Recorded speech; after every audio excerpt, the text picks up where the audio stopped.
Landmarks of Africa with Chanika and Charlie. Carthage, Tunisia. A Smart Kids Club publication. Contents at a glance. What is Carthage?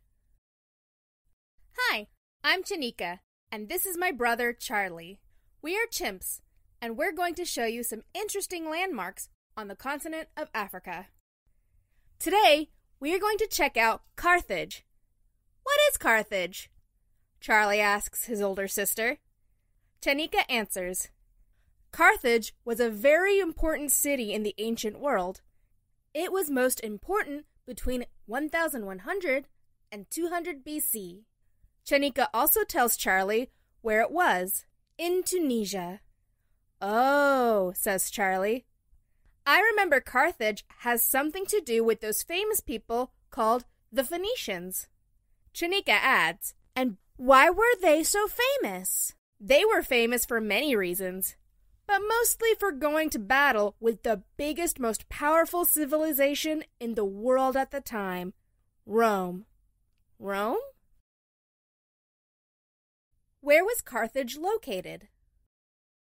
This is an interesting story, and a little complicated.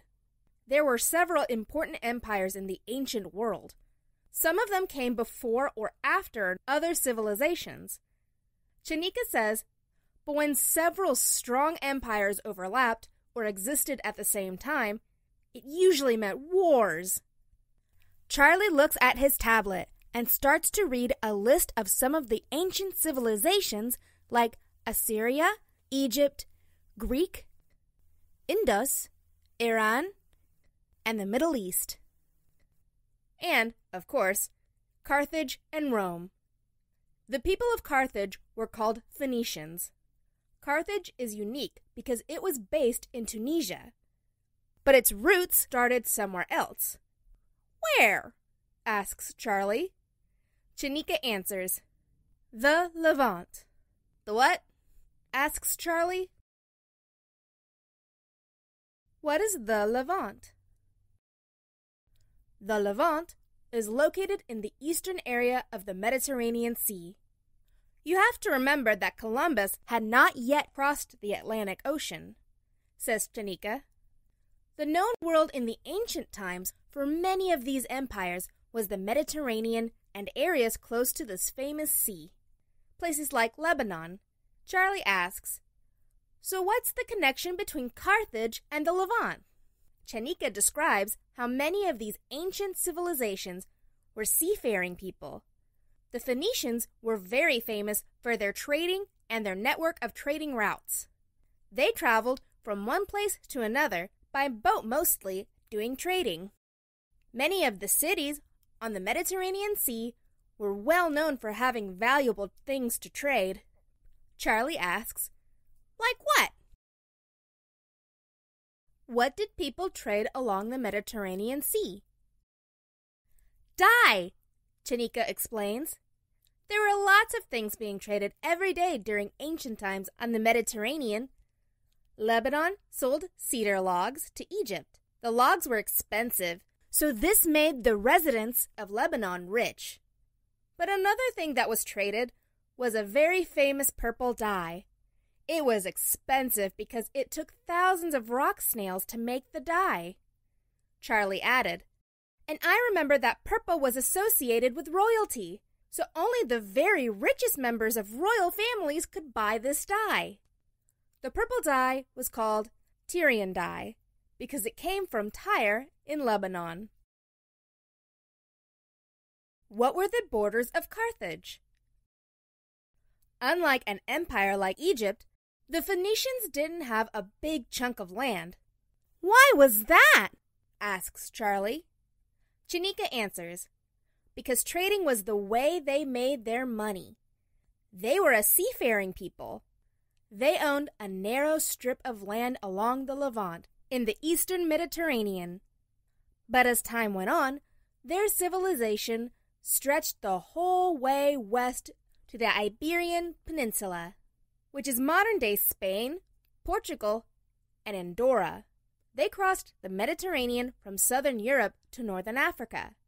Chanika asks, and what famous Phoenician city was located in northern Africa? Charlie jumped in and yelled, Carthage!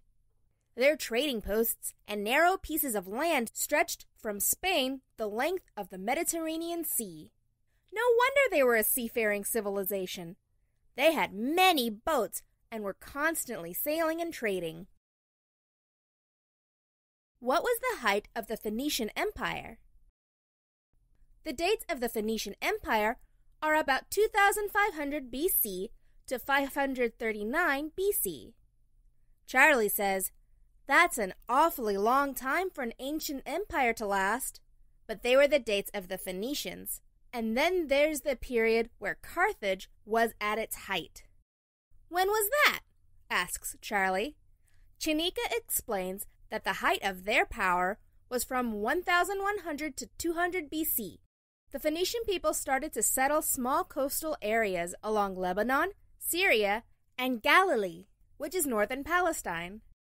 Chanika adds, these settlements spread across the Mediterranean Sea. But there was one settlement that was more important than any of the other settlements. I bet it's Carthage, says Charlie, and he was right.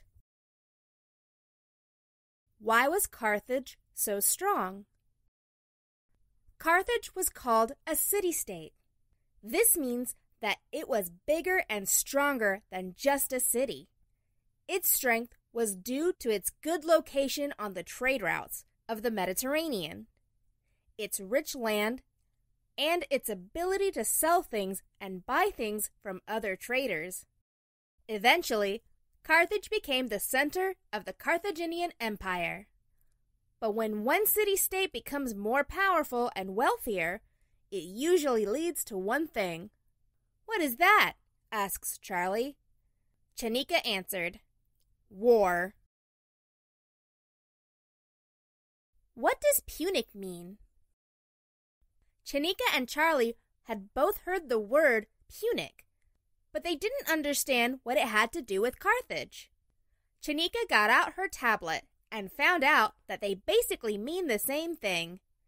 The Greeks lived before the Romans, and the Greeks called them the Phoenicians. But as the Greek civilization was weakening, the Roman Empire was getting stronger. Chanika continued to read. The Romans called them the Punic people, while other cities and city-states called them the Phoenicians. At this time, the Phoenicians, or the Punic people, were very strong, and it was at this time several very famous wars were fought.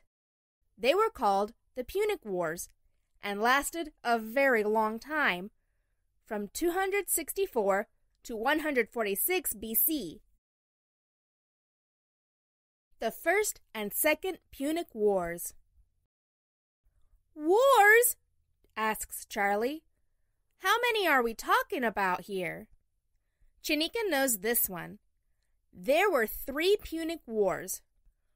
Who was fighting with Carthage and why? Asks Charlie. Rome had become very strong and was interested in expanding its empire. The First Punic War was fought mostly on the island of Sicily and a little bit in North Africa. The Carthaginians lost this first war. The Second Punic War was truly amazing. The great leader of Carthage, Hannibal, actually took his armies and elephants. He crossed the snowy Alps with elephants. Why? Asks Charlie. Chanika says it was a surprise attack.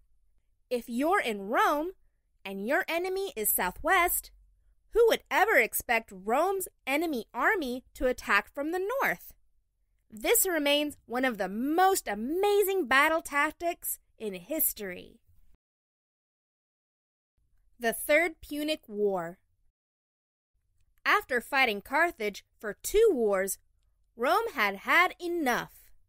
Carthage had lost the First and the Second Punic Wars. So why did they have to fight a third war? Asks Charlie.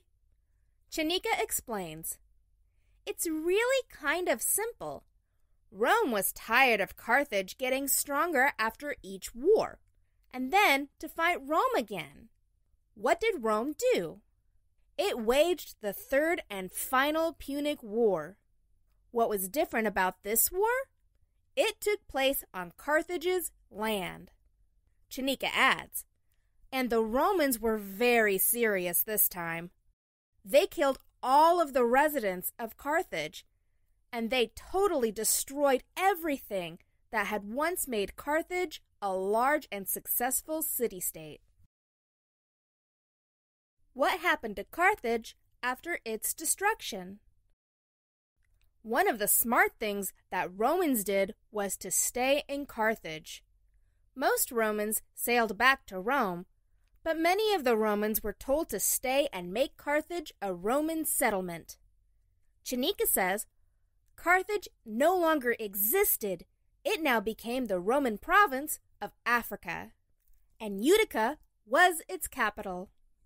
Under the Romans, what had been Carthage provided the Romans with grain and other food.